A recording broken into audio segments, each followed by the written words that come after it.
reflexión, que yo no lo catalogo como un mensaje, esta pequeña reflexión nace a raíz de que hace poco hemos comenzado un nuevo año. Amén. Y normalmente cuando se comienza un nuevo año, decimos, qué bien, empezamos un nuevo año, y este año pasado con todas sus penas y sus pocas glorias han ido pasando, y parece ser que esos sueños que nos propusimos al principio de año, concretamente en el 2024 nos propusimos obtener un sueño en el 2025, hay sueños que se han cumplido, hay propósitos que hemos alcanzado, pero que hemos empezado un nuevo año en el 2026 y todavía están sin cumplir.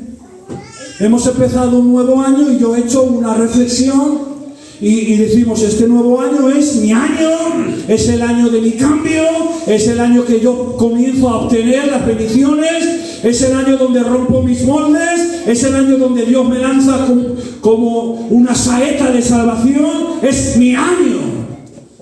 Y sin embargo, cuando yo vuelvo en sí, me doy de cuenta que solamente la manecilla del reloj el día 31 de diciembre ha pasado un segundo y las circunstancias siguen siendo las mismas. No han cambiado nada. Seguimos viviendo con el mismo problema, batallando con el mismo viento, seguimos teniendo las mismas heridas, los mismos traumas, las mismas dificultades, y no, con el cambio del tiempo se movió la varilla, la manecilla, y mis fuerzas no aumentaron. Viví un momento de esperanza diciendo, el nuevo año va a traer algo que me va a impulsar a ir a las estrellas. Y sin embargo, sigo diciendo, veo las estrellas no porque haya ido, sino porque estoy estrellado. Aleluya. Yo quiero hablar de cambios. De cambios que tiene que haber en las vidas. De cambios que tienen que haber en los ambientes. Pero no quiero hablar de esos cambios que se dicen en Eclesiastés capítulo 3 verso 1, que dice, todo tiene su tiempo y todo lo que se quiere debajo del cielo tiene su hora. Que esto lo estuvimos hablando la otra vez, el otro día, que nos enseña que todo tiene un principio y todo tiene un final, pero hoy lo tomo como ejemplo para decir que hay tiempos que nosotros no provocamos, que hay peines que pasan por todas las cabezas, nos gusten o no nos gusten. Hay momentos en nuestra vida que vienen haciendo como terremotos y desabarajustan nuestra vida, y se rompe nuestra existencia, y nuestra felicidad, nuestro gozo disminuye a ras de suelo. Y en vez de ir con traje y corbata, ya no vamos porque no tenemos tanta alegría. Hay tiempos que no podemos controlar, que vienen porque vienen. Pero yo no quiero hablar de esos tiempos que sí o sí tienen que venir, nos gusten o no nos gusten. Hoy quiero hablar de que tenemos que provocar nosotros el cambio que queremos obtener. Amén. Hoy quiero hablar de que hoy yo tengo la visión de decir, esta nueva temporada, este nuevo año, es imposible, quiero que me crezcan alas y poder volar. Gloria a Dios. Llevo no sé cuántos años siendo cristiano y quiero alcanzar un nivel espiritual. Llevo mucho tiempo luchando conmigo mismo, pero hay que provocar cambios. Hay una frase secular que no lo busquen en la Biblia, que no va a aparecer, no lo pone en la Biblia, que dice así: dame un punto de apoyo y moveré el mundo. Esto lo dijo Arquímedes. No estaba hablando solamente de física, sino que estaba hablando de producir ¿qué? Un cambio. Estaba hablando de que tiene que haber un principio, que tiene que haber una palanca y que tiene que haber una visión. Está hablando de que tiene que haber una base sólida. Está hablando que por medio de esa base sólida yo puedo hacer fuerza para obtener una meta que yo me propongo. Está hablando de algo que a mí me hace bien, porque no quería basarse en cosas volubles. No quería basarse en emociones. No quería basarse en experiencias. Quería algo tangible, algo inamovible, algo que se pudiera confiar con los ojos cerrados. Y este hombre dijo: dame un punto de apoyo y moveré el mundo. ¡Qué bien! Que busquemos un punto de apoyo para mover el mundo. ¿Qué es lo que quería hacer él? Quería reordenar el mundo. Y esto nos cambia el mensaje en el papel. Nosotros cuando hacemos fuerza, ¿para qué es? Nosotros cuando comenzamos a hablar, que tenemos una visión, ¿qué estamos viendo? ¿Qué queremos implicar en nuestro movimiento y en nuestra fuerza? Ayúdenos Dios a que lo único que tenemos que promover son los cambios que nos interesan al conjunto de la Iglesia y al conjunto individual de uno mismo. Miren, un método de cambio que ofrece el mundo, lo hemos visto, es el método fuerza. Hay que cambiar a la fuerza, dice el mundo. Esto es una verdad inamovible y hay que decir sí, amén, y comer ese cambio, porque es así y punto. Y es bueno ese método. Es bueno ese método para los que ejercen la fuerza. Pero sobre quien es ofrecida la fuerza, cuando a mí se me obliga a cambiar, ese método no vale. ¿Saben por qué? Porque cuando se cambia a la fuerza, se produce dolor, se produce resentimiento, se produce resignación, se produce rechazo. Y el fruto de todo ello, el último paso, es rebelión. ¿Os suena? ¿Cuántas veces hemos visto cambiar muchas cosas de nuestra vida a la fuerza y acabamos volviendo otra vez al reinicio? Porque se ha cambiado a la fuerza. Y a la fuerza uno no puede cambiar. Tenemos que cambiar, pero no a la fuerza. Claro. En la historia sabemos que los grandes imperios utilizaron el método fuerza para conquistar toda la tierra. Y un imperio detrás de otro utilizaron el método fuerza. Batallaban, luchaban, hacían sangrar y moría gente para ellos obtener su visión, su sueño, su propósito. Ser grandes, importantes, tener fama, tener privilegios, tener honores por medio de la fuerza. Pero todo imperio que empieza así, fracasa. Todo cambio que empieza por el método fuerza, fracasa. Estamos hablando de que hay que promover el cambio oportuno y tenemos que alcanzar una visión, una meta noble, que no es el satisfacer mi ego, sino es el que Dios se lleve toda la gloria. ¿Sabe lo que me llama la atención? Que uno de los imperios, el Imperio Romano, conquistó grandes tierras por el método fuerza. Pero se dé cuenta de una cosa, que todos los imperios anteriores habían fracasado. Porque es muy fácil, acompáñame, es muy fácil conquistar por la fuerza. Es muy fácil obtener tronos por la fuerza. Es muy fácil tener honores por la fuerza. Pero ¿cuál es lo difícil? Mantenerlos.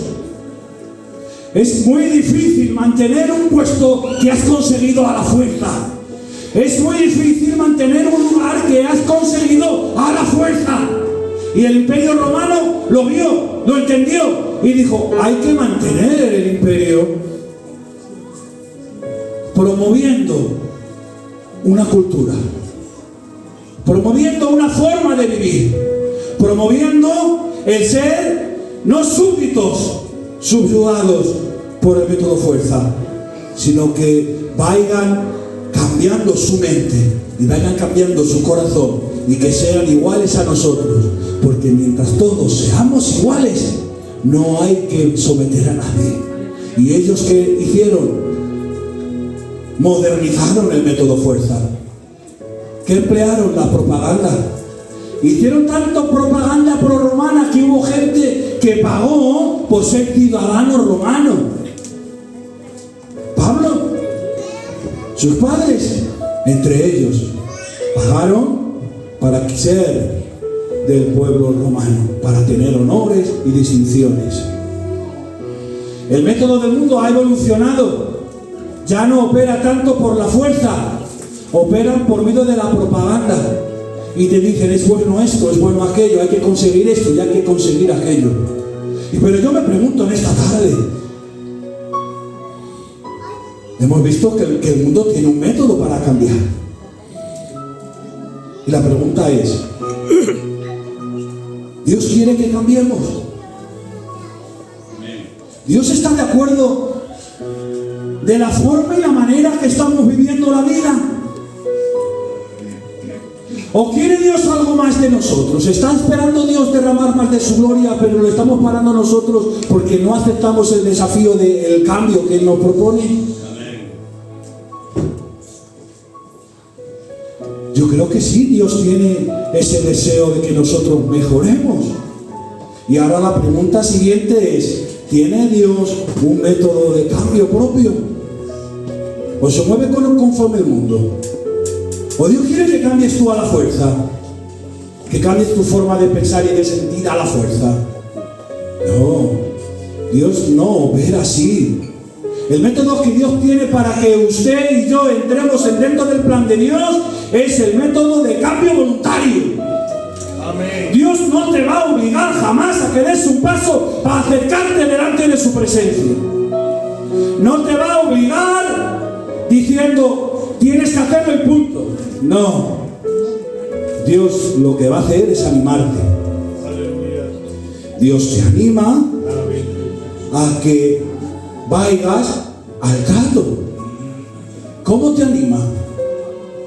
Te dice Dios dónde te quiere llevar antes de que se produzca el cambio. Y aquí hay una pequeña diferencia y presten mucha atención. El método del mundo utiliza actualmente la propaganda, pero el cambio, aunque no haya visto la luz, ya ha sido germinado en la oscuridad de la noche. Y te dicen, hay que ver esto y hay que hacer aquello, pero el cambio ya está hecho. Sin embargo, el método que Dios utiliza es, te informa de lo que te quiere dar, donde tienes que estar antes de que se produzca el cambio.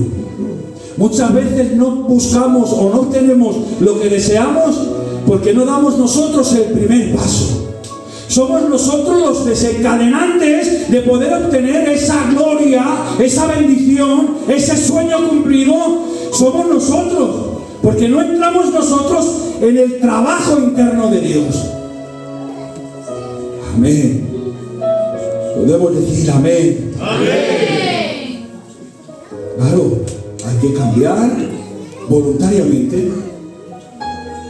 Si no entramos en ese cambio voluntario, estaremos viviendo en una espiral de oportunidades, de tratos, de momentos que Dios te va a ofrecer para que entres en el sí de Dios, en el trato de Dios. Y si no aceptamos nunca, estaremos viviendo en un desierto y no pararemos de dar vueltas. Viviremos en la provisión de Dios como pueblo de Israel, pero no estaremos disfrutando de la tierra prometida, de ese lugar que Dios nos quiere llevar. Entonces a mí me interesa mucho saber lo que Dios quiere en primer lugar para mí, no lo que yo quiero que Él quiera para mí, valga la expresión, sino lo que verdaderamente Dios quiere y diseñó desde antes de la fundación del mundo para mi vida. Y tengo que sopesar si lo que Dios quiere para mí es lo mismo que yo quiero, y si lo que yo quiero no es lo que Dios desea, entonces para nada puedo luchar a obtener eso que yo quiero alcanzar. Por ejemplo, el otro día lo dije, una moto. Yo quiero una moto, pero Dios no quiere darme una moto, quiere darme un Audi A8. Y yo quiero una moto. Y mi sueño es una moto. y busco la forma y la manera y oro y intercedo y por las noches me desvelo y comienzo a decir: Señor, dame una moto, Señor, dame una moto, cuando verdaderamente Dios quiere un medio para que tú te puedas mover, pero no quiere darte la moto, te quiere dar un Audi A6. ¿Saben? Lo que Dios quiere es mejor de lo que por lo que tú estás orando. La pregunta es: ¿nosotros tendremos la madurez espiritual para examinarnos y decir: es mejor lo de Dios que lo mío? Amén. Claro. Hay que cambiar, porque si no cambiamos, se nos va la vida entre las manos como el agua, y pasarán 30 años y ojalá Dios no, cuando yo esté en el lecho de mi muerte, no pueda decir: me arrepiento de no haber aprovechado esta oportunidad, me arrepiento de no haberme esforzado más, de no haber evangelizado más, de no haber orado más, de no haber estudiado más su palabra, de no haberme santificado más. Aprovecha cada oportunidad que Dios te da para acercarte a Él. Cuando tú te acerques a Él, todos los pesos que tú tienes de tus sueños, de tus esperanzas, de tus ilusiones, de lo que tú te crees que te va a traer felicidad, eso se va a caer. Porque tu felicidad, tu sueño, tu esperanza no es que te levanten como pastor. ¿Saben cuál es verdaderamente? Que puedas vivir íntimamente con aquel que dice: yo soy el alfa y la omega, el principio y el fin. Y esa es la meta del creyente. Hay que estar viviendo en intimidad con Él. Cuando vivimos en esa intimidad, se desprende todos nuestros egos y comenzamos a vivir en el Espíritu y entendemos el plan divino de Dios para nuestra vida, porque la iglesia es un cuerpo y cada persona es parte de ese cuerpo, pero la pregunta es: ¿entendemos nosotros la función que tenemos, o estamos queriendo ser mano cuando somos ojo, o al revés, o queremos ser mano y somos pie? Ayúdenos Dios a entender. Y acabo con esto, muy sencillo. Todo cambio que viene de parte de Dios produce bienestar y pérdidas. Todo cambio que Dios produce bienestar y pérdidas. Si el cambio que estás buscando no te hace perder nada, examínalo. Porque si no lo examinas, no verás lo que tienes que perder. Abraham, sal de tu tierra y de tu parentela a la tierra que yo te voy a mostrar. Y le costó, pero salió. Salió de su tierra, pero no de su parentela, e entorpeció el plan y el propósito que Dios tenía. José tenía un sueño, se le había dado Dios: vas a ser de esta forma y de esta manera. Y entró dentro del plan de Dios y se cumplió. Abraham perdió la tierra, luego la parentela, y cuando hubo perdido todo, fue cuando vino la promesa. José, para que se cumpliera su sueño, tuvo que perder tiempo de calidad con su familia. ¿Se dan de cuenta que Dios quiere cosas, grandes cosas, pero que tienes que perder? Y si no pierdes con lo que Dios te da, examínalo, que quizás no venga de parte de Dios, o no has entendido lo que tienes que estar perdiendo. ¿Dios quiere restaurarte? Sí. ¿Dios quiere usarte? Sí. Pero para que Dios te use, para que Dios te restaure, para que Dios te engrandezca, si tienes que perder algo, piérdelo. Aleluya. ¿Qué queremos?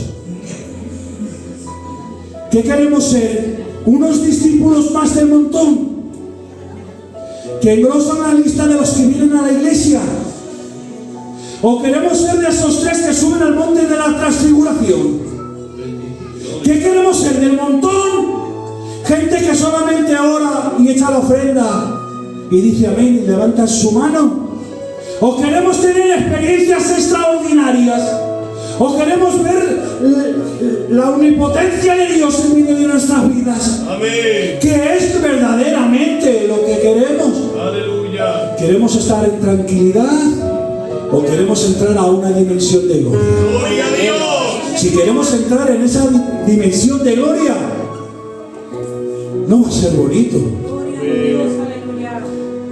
Nos va a costar. Claro. Aleluya. Porque el pueblo de Israel sale de Egipto para ir a la tierra prometida, donde fluía leche y miel, que había bienestar en todas las áreas, pero tuvieron que parar, ¿en dónde? En el monte de Dios, para decir amén a su presencia y hablar en lenguas y que me dé los escalofríos, incluso si oran que me caiga. No, uno va al monte de Dios, al monte de Sinaí, para recibir ¿qué? Su palabra. Es su palabra. No hay mayor cambio que aceptar su palabra. No hay mejor molde que ponerse que su palabra. Si no somos capaces de entender esto, iba a decir, lo digo, apague y vámonos. Porque si no seremos solamente cristianos del montón. Seremos gente que solamente engrosa la lista de los que van al cielo y gracias, pero no seremos gente de renombre en el reino de los cielos. Se ha predicado mucho de que en el cielo nos oiremos: de lo poco has sido fiel, de lo mucho te pondré. Y es verdad, yo espero oír eso. Pero lo hemos interpretado de tal forma que Dios pide poco. Y la pregunta es: ¿el poco que nosotros decimos es el poco de Dios? ¿O hemos rebajado el poco de Dios hasta que sea nada? Y el que tenga oídos para oír, oiga. Estamos hablando de que queremos promover un cambio favorable, que no vamos a cambiar a la fuerza, que yo no voy a forzar a nadie a cambiar, que yo no voy a empujar a nadie para que cambie, para que se comprometa, para que venga más a los cultos, para que se despoje de aquello que dice la palabra, no yo, sino la palabra, que tiene que dejar de hacer, que tiene que amar más al hermano, que tiene que mirar más por el hermano, que no puede mirar su ego, que no tiene que mirar su herida, que no tiene que mirar nada, solamente el adorarle a Él y ayudar a los demás. Amén. Los cambios externos y a la fuerza solamente es evidente al ojo, pero los cambios voluntarios se producen en el interior. Yo no sé cuánto tiempo hace que te pasaste por las aguas cuando dices este paso bueno de fe, pero yo te tengo que decir, amén, provoca en ti ya no algo externo, sino algo interno. Y esta era el pequeño sentir que yo compartí en su día en la iglesia de Oviedo y que he intentado compartir con usted.